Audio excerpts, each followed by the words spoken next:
C3 Online Experience. Apa kabar semuanya? Semoga baik-baik aja ya. Bulan ini kita akan membahas tema bulan kita yaitu power.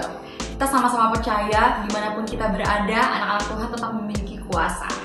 So, gue bakalan ngajak kita sama-sama fokus menyembah Tuhan dimanapun kita berada. Dan setelah itu kita akan mendengarkan sharing oleh Berry Likumahua. So, stay tune di C3 Online Experience. Stay healthy, stay safe, and God bless. Happy Sunday! Hai, welcome to C3 Online Experience. Sebelum kita mulai, aku ingin membaca satu ayat di Mazmur 73 ayat 28. Tetapi aku suka dekat pada Allah. Aku menaruh tempat perlindunganku pada Tuhan Allah, supaya dapat menceritakan segala pekerjaan. Aku percaya di situasi apapun, Tuhan selalu berada dekat dengan kita. Aku mengundang kita semua untuk bersama-sama menyembah Dia. Let's worship.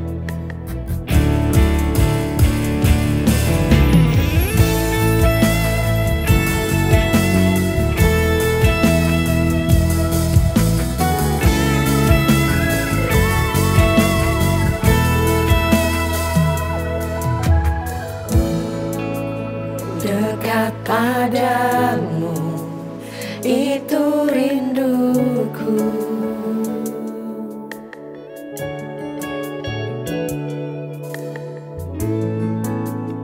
Setiap kataku, kau pun menunggu.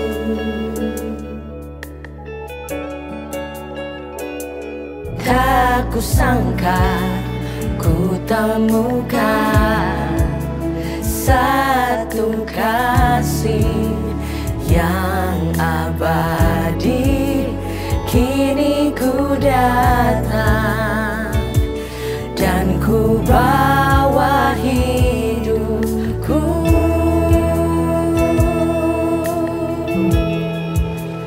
memandang wajahmu, mengikuti kebaikanmu, mengejar hadirmu dalam hidupku,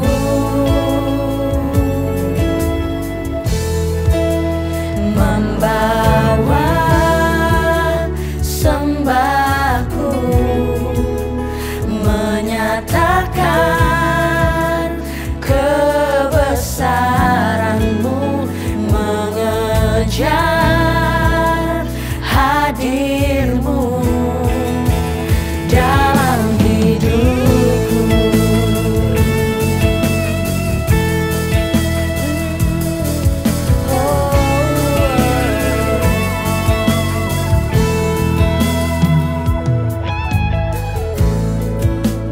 Dekat padamu, itu rinduku.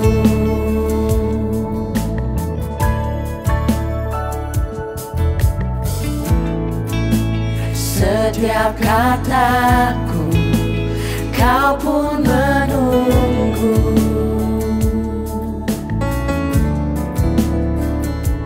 Tak kusangka ku temukan satu kasih yang abadi. Kini ku datang dan ku bawa hidupku.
dekat di hatimu. Di saat ku berpaling, temukan cintamu. Di sana kau menanti untuk bawaku lagi bersekutu dalam damai yang sejati.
Ajarku berdiam dekat di hatimu.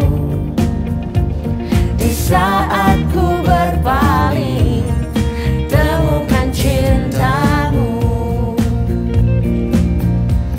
Di sana kau menanti untuk bawaku lagi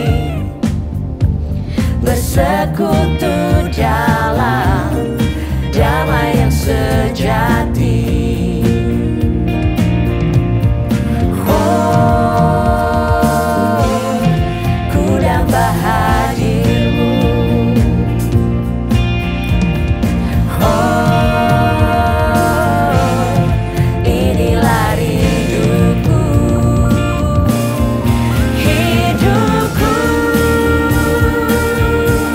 hanyalah untukmu. Segenap hatiku kagum akan kebaikanmu. Dan nafasku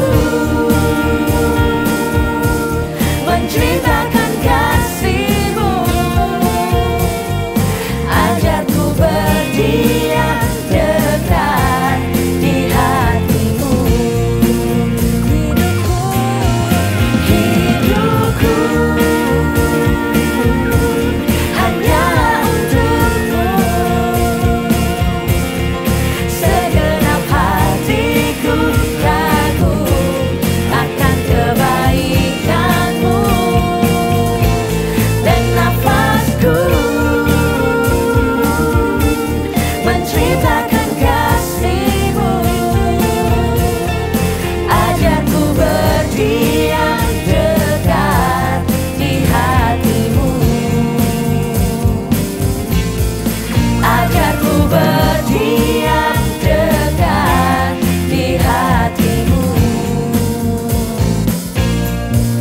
Ajarku berdiam dekat di hatimu.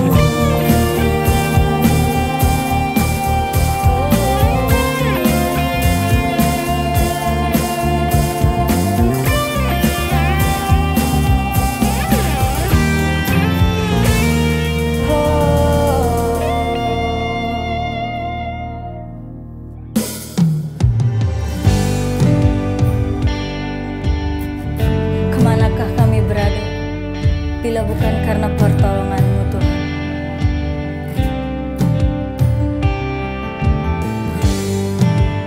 Where would I be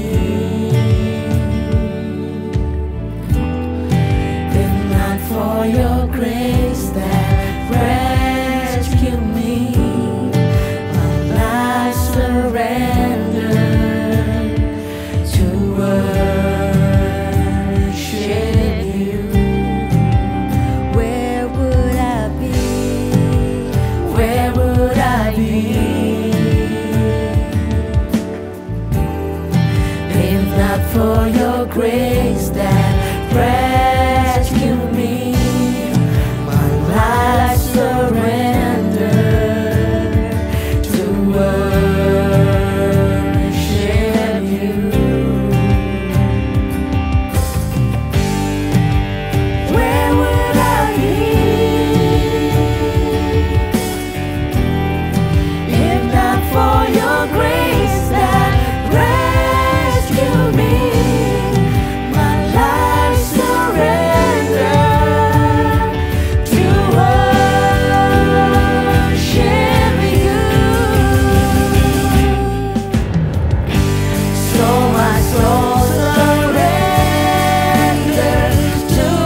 not for your grace that rescued me.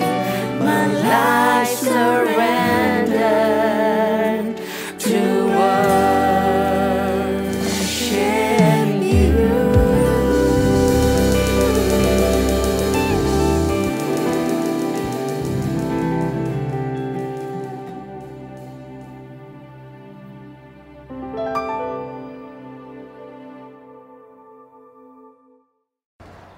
Good morning church, selamat hari Minggu, selamat menikmati kebaikan Tuhan. Saya yakin dan percaya di tengah situasi pandemi seperti ini pun kita bisa tetap mensyukuri kebaikan Tuhan dalam kehidupan kita. Nama saya Birli Kumahua, buat yang belum tahu, biasanya sebetulnya saya bermain bass, tapi hari ini saya dapat kehormatan untuk share sedikit tentang firman Tuhan buat Bapak Ibu Saudara. Boleh kita buka sama-sama dari Ibrani 10 ayat 19 sampai 22. Sekali lagi Ibrani 10 ayat 19 sampai 22. Saya akan bacakan buat Bapak Ibu Saudara sekalian, tapi kalau ada Alkitabnya di rumah tolong diambil, dibuka, kita baca sama-sama ya. Ibrani 10 ayat 19 sampai 22.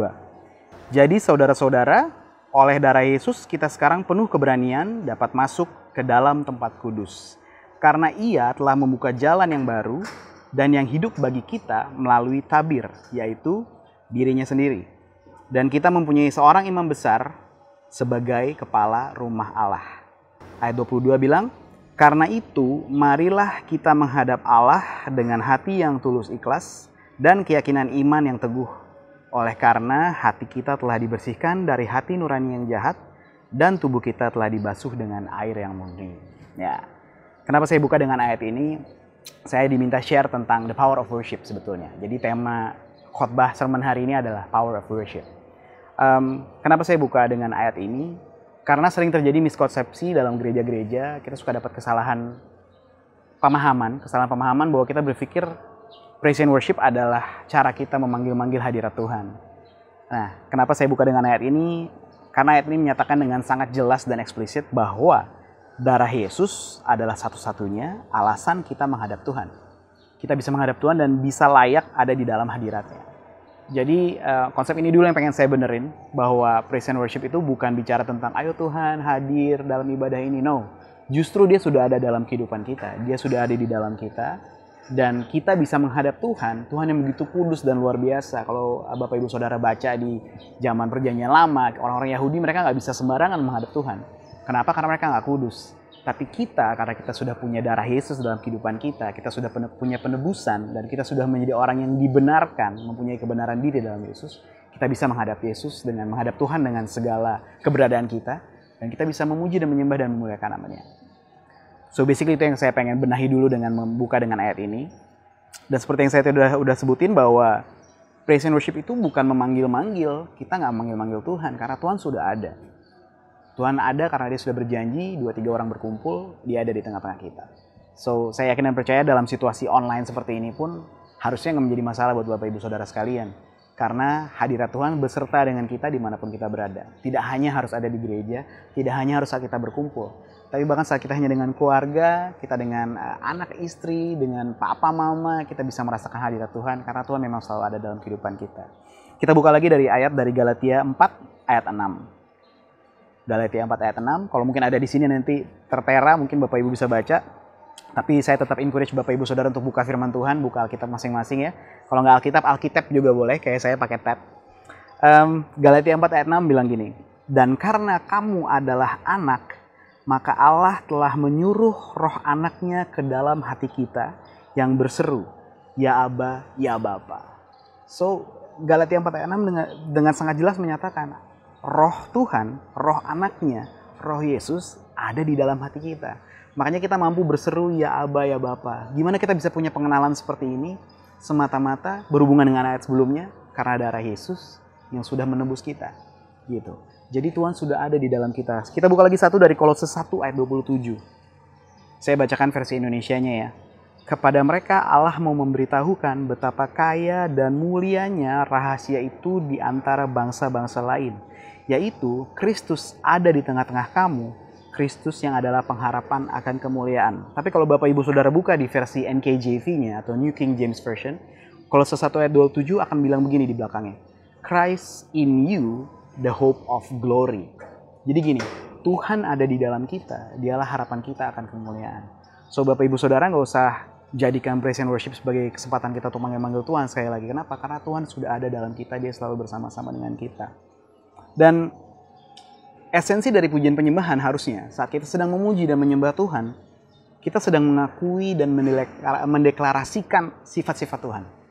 Kita mengakui, kita menyadari keberadaannya dan bukan hanya sebagai Bapa ya, tapi juga sebagai Raja dalam kehidupan kita. Nah, kalau kita sadar dia sebagai Raja, kita akan mengagungkan dia dengan cara yang berbeda. Kita akan melihat dia dengan cara seperti seorang hamba melihat rajanya gitu. Saya nggak bilang kita hamba, no, kita adalah anak. Tapi dalam satu terms tertentu, dalam saat-saat tertentu, kadang-kadang dalam penyembahan, kita bisa begitu melihat kebaikan dan keagungan Tuhan sampai kita melihat dia sebagai Raja atas kehidupan kita. Kenapa? Karena dia yang provide semua buat kehidupan kita. Dia yang sudah menentukan jalan kehidupan kita. Bahkan kesempatan kita bisa dipilih olehnya adalah sebuah anugerah yang luar biasa. So, saya encourage Bapak Ibu Saudara untuk sama-sama kita selalu baca firman Tuhan. Supaya kita mengerti banget apa sih praise and worship. Apakah betul hanya sekedar bernyanyi?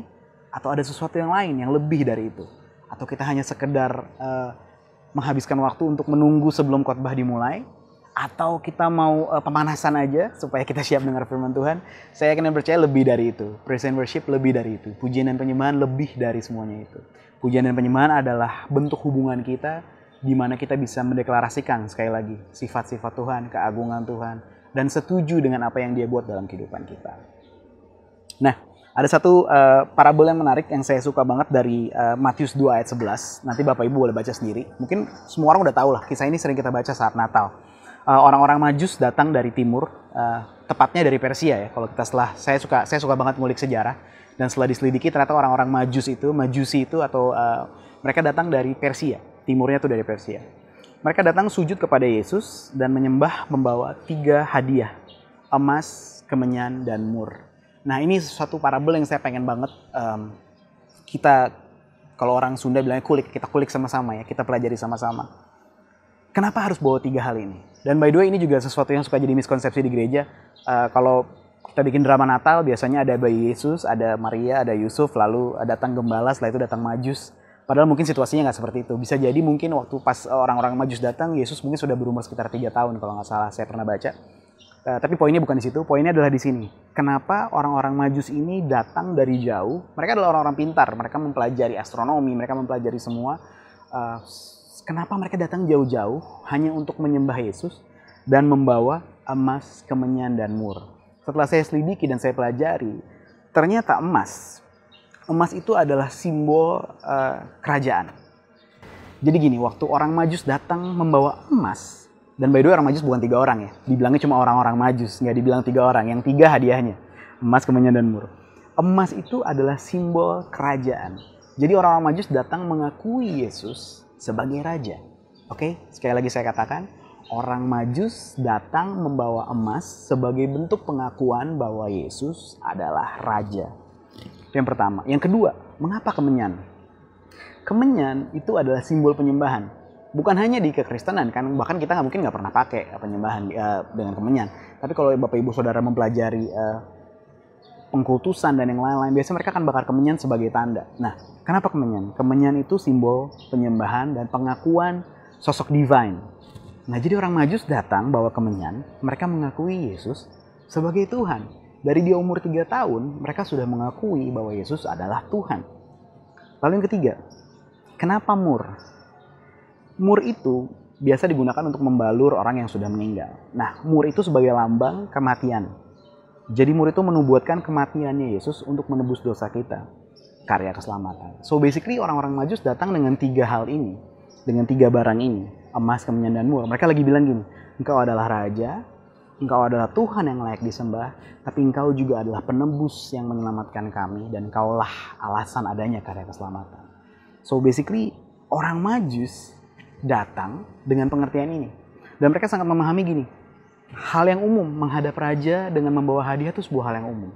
Bahkan kalau orang biasa datang ke raja tanpa membawa hadiah itu sebetulnya hal yang tidak boleh. Kalau kita belajar sejarah kerajaan ya, royalties gitu, lu harus bawa sesuatu, ada sesuatu yang harus kita persembahkan karena dia adalah raja. Nah, hal yang sama dengan ketiga orang Majus, orang-orang Majus ini yang membawa ketiga hadiah ini. Kenapa saya bawa hal ini? Karena saya mau bilang gini, bahwa worship atau praise and worship atau pujian dan penyembahan harusnya adalah hadiah yang kita berikan untuk Tuhan sebagai Raja kita. Dan juga itu adalah tanda ekspresi cinta kita sama Tuhan. Ekspresi cinta kasih kita sama Tuhan adalah melalui pujian dan penyembahan. Karena gini, dalam bahasa Ibrani, salah satu kata-kata yang digunakan untuk mendeskripsikan worship adalah proskuneo. Dan proskuneo itu artinya mencium wajah Tuhan. Oke? Mencium wajah Tuhan gini. Mencium itu kan sesuatu yang terjadi karena kita punya relation, bukan hanya karena jarak. Kita punya relation, kita punya hubungan, makanya kita mencium. Sama seperti kita sayang sama orang tua kita sayang sama anak kita mencium mereka sebagai tanda itu adalah kasih sayang kita yang kita ekspresikan. Nah, proskuneo, mencium wajah Tuhan, penyembahan disamakan dengan proskuneo. Berarti gini, itu adalah ekspresi cinta kita, ekspresi kasih sayang kita yang kita sampaikan dalam bentuk nyanyian, yang kita sampaikan dalam bentuk lagu-lagu. Sebetulnya itu kan hanya ekspresinya. Penyembahan itu adalah sebuah bentuk ekspresi. Tapi dasar dan esensinya itu adalah hadiah, itu adalah bentuk kasih sayang, ekspresi cinta kita dan pengagungan kita atas Raja di atas segala raja. Praise and worship itu lebih dari sekedar nyanyian dan alat musik. Praise and worship itu harusnya menjadi keseharian kita, menjadi kehidupan kita. Jadi sayang sekali kalau kita mengkotakkan praise and worship hanya sampai sebatas kita bernyanyi di gereja. Hanya sampai sebatas kita bernyanyi dalam online service misalnya. Tapi praise and worship seharusnya sesuatu yang kita jadikan nafas kehidupan keseharian kita. Kita buka sama-sama di Kejadian 22 ayat 5. Kejadian 22 ayat 5 bilang gini. Kata Abraham kepada kedua bujangnya itu, tinggallah kamu di sini dengan keledai ini. Aku beserta anak ini akan pergi ke sana. Kami akan sembahyang. Sesudah itu kami kembali kepadamu. Nah, kalau kita baca di versi NKJV-nya, New King James Version, dibilang bukan sembahyang, tapi dibilang gini, kami akan worship. We will go up to the hill and we will worship, and then we will return to you. Jadi, Abraham dalam kondisi gini, konteksnya adalah dia disuruh mempersembahkan anaknya, yang dia tunggu bertahun-tahun, Ishak, disuruh mempersembahkan buat Tuhan. Kita tahu akhir ceritanya bahwa ternyata Tuhan sudah menyiapkan domba pengganti, which is domba pengganti itu sebetulnya adalah lambang nubuatan dari Yesus yang sebagai domba yang sejati, domba yang tak bercacat dalam kepenebusan kita. Tapi dalam situasi ini kan Abraham sebenarnya nggak tahu ya. Dia nggak tahu bahwa akan ada outcome seperti itu. Yang dia tahu dia hanya mau taat sama Tuhan. Dan dia bilang gini, saya mau worship. Saya sama anak ini akan naik ke atas dan saya akan worship di atas. So dari awal pun Abraham udah mengerti bahwa worship itu bukan hanya sekedar nyanyian. Dan bahkan kalau kita tarik ke belakang dalam sejarah orang Yahudi, ya worship itu adalah berhubungan dengan korban bakaran, berhubungan dengan penebusan dosa, dan lain-lain. Nah, kalau kita lihat dari kisah dan konteks cerita ini, nggak ada alat musiknya, nggak ada nyanyiannya, nggak ada bandnya, nggak ada lightingnya, nggak ada kamera, nggak ada apa-apa. Ini cuma dia dengan Ishak datang menghadap Tuhan dan melakukan kehendak Tuhan.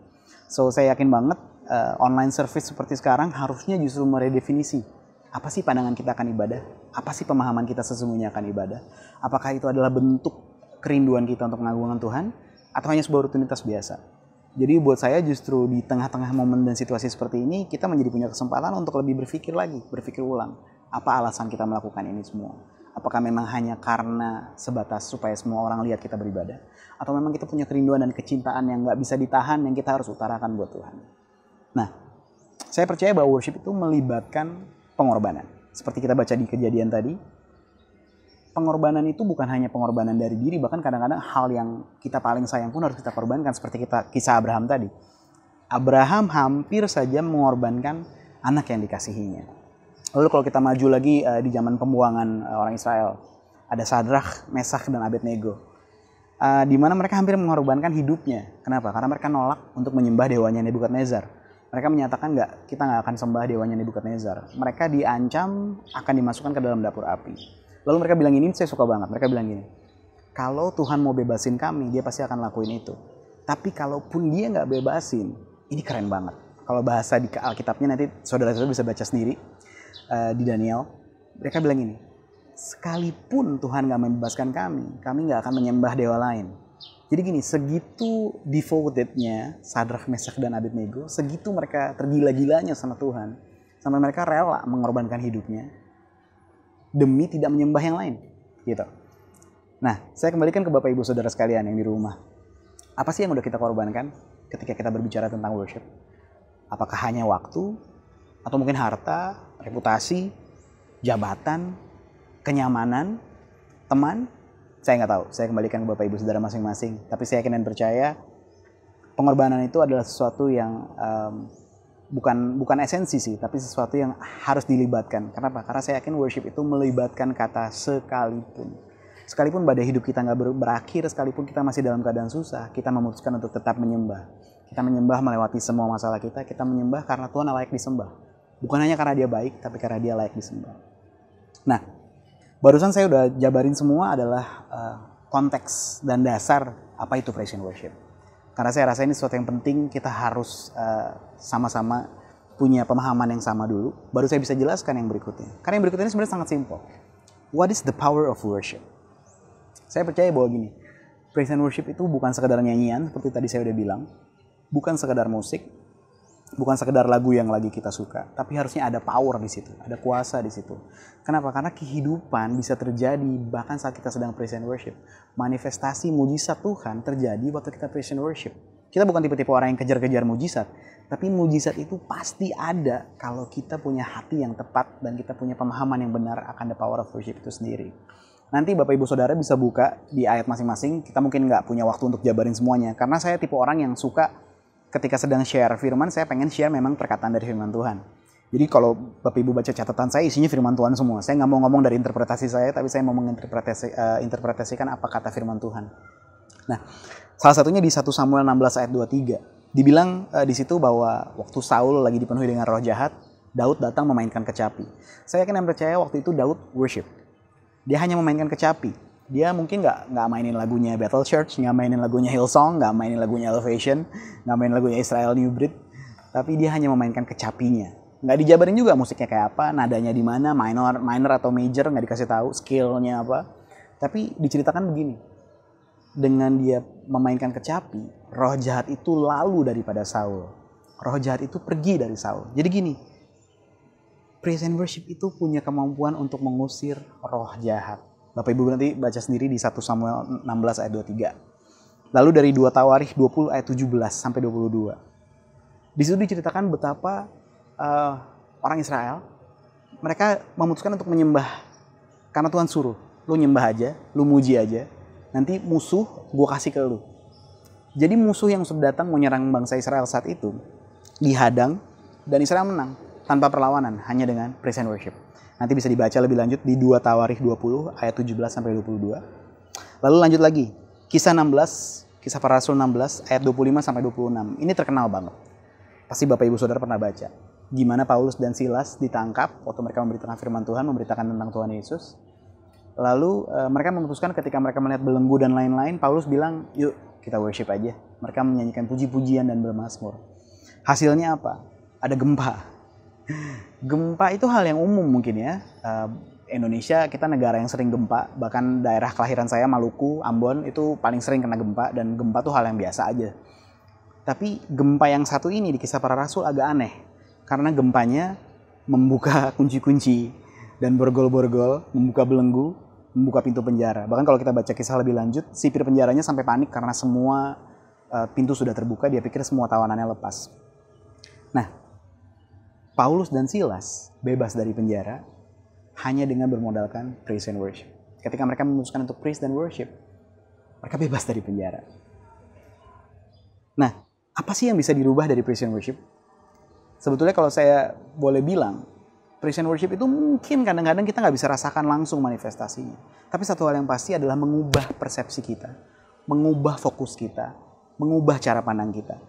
Praise and worship membuat kita melihat segala sesuatu dari kacamatanya Tuhan, bukan dari mata kita lagi. Nanti teman-teman dan Bapak Ibu Saudara bisa buka di Mazmur 150 ayat 2. Jelas banget di situ kita jadi fokus sama keagungan Tuhan, bukan lagi fokus sama hidup kita, bukan lagi fokus sama masalah kita. Karena gini, keagungan Tuhan itu mempunyai kemampuan untuk melampaui segala masalah kita. Apapun situasi yang kita hadapi. Saya ngomong begini juga saya dalam keadaan situasi yang mungkin nggak enak-enak aja kok. Tapi saya bilang begini karena saya yakin dan percaya keagungan Tuhan lebih dari cukup buat kehidupan saya. Lalu lanjut lagi di Mazmur 103 ayat 2-4. Segala kebaikan Tuhan membuat kita bisa mengubah perspektif dan persepsi kita. Bahwa Tuhan tuh baik apapun alasannya. Saya yakin, saya sendiri merasakan ini. Saya gak akan pernah kehabisan alasan untuk memuji dan menyembah Tuhan. Kenapa? Karena setiap saat saya punya alasan untuk bersyukur. Karena Tuhan baik. Mazmur 16 ayat 11 membawa kesegaran, membawa sukacita dalam hidup kita. Praise and worship membawa kesegaran dan membawa sukacita dalam hidup kita. Efesus 5 ayat 19. Nah ini, saling menguatkan di dalam satu komunitas anak-anak terang. Harusnya itu yang kita lakukan sebagai sebuah gereja. Kenapa kita merindukan suasana bareng-bareng? Kenapa kita merindukan suasana congregation sama-sama, worship as a collective? Karena menurut saya gini, kita merasa dikuatkan. Kita bisa melihat saudara-saudara kita yang mungkin kita bisa inspired by mereka. Kita tahu kehidupannya mereka seperti apa, tapi kita bisa inspired dari cara mereka worship. Nah, saya kan percaya bahwa praise and worship itu membawa kita saling menguatkan sebagai satu buah komunitas, as a community, as a church, sebagai anak-anak terang. Lalu Kolose 3 ayat 16. Nanti teman-teman bisa baca sekali lagi ya, baca sendiri. Atau mungkin nanti bisa ditampilin di sini, Kolose 3 ayat 16. Mengajarkan dan mengingatkan kita akan firman Tuhan. Karena kalau saya praise and worship, kadang-kadang saya nggak tahu lagunya ya. Saya mungkin baru dengar lagunya sekali, tapi begitu saya baca liriknya, saya langsung teringat sama firman Tuhan. Kayak wow, benar ya, Tuhan itu baik. Contohnya lagu Masuk gerbangnya bersyukur dengan penuh pujian. Saya langsung ingat ayatnya, saya langsung bilang iya ya. Tuhan tuh layak banget mendapat semua keagungan, layak banget mendapat semua penyembahan kita. Karena kita berada dalam hadiratnya, kita suka cita. Waktu kita ada dalam hadapannya dia, kita mengalami the fullness of life. Gitu. So itu, Kolose 3 ayat 16 bilang, praise and worship mengajar kita dan mengingatkan kita akan firman Tuhan. Basically seperti itu yang saya mau share buat Bapak Ibu Saudara. Mudah-mudahan ini gak kepanjangan, dan mudah-mudahan gak kependekan juga. Tapi yang paling pasti adalah saya berharap melalui hari Minggu ini kita punya kesadaran penuh bahwa pujian penyembahan itu ada kuasa. Dan bukan hanya sekedar nyanyian, bukan hanya sekedar lagu yang kita suka, bukan hanya aransemen musik, bukan hanya diiringi dengan keyboard atau pakai full band, tapi lebih bicara tentang hubungan kita dengan Tuhan. Dan biarlah kita tetap menyembah Tuhan dalam roh dan kebenaran, karena Bapa menghendaki penyembah-penyembah yang demikian. Tuhan Yesus memberkati, selamat hari Minggu.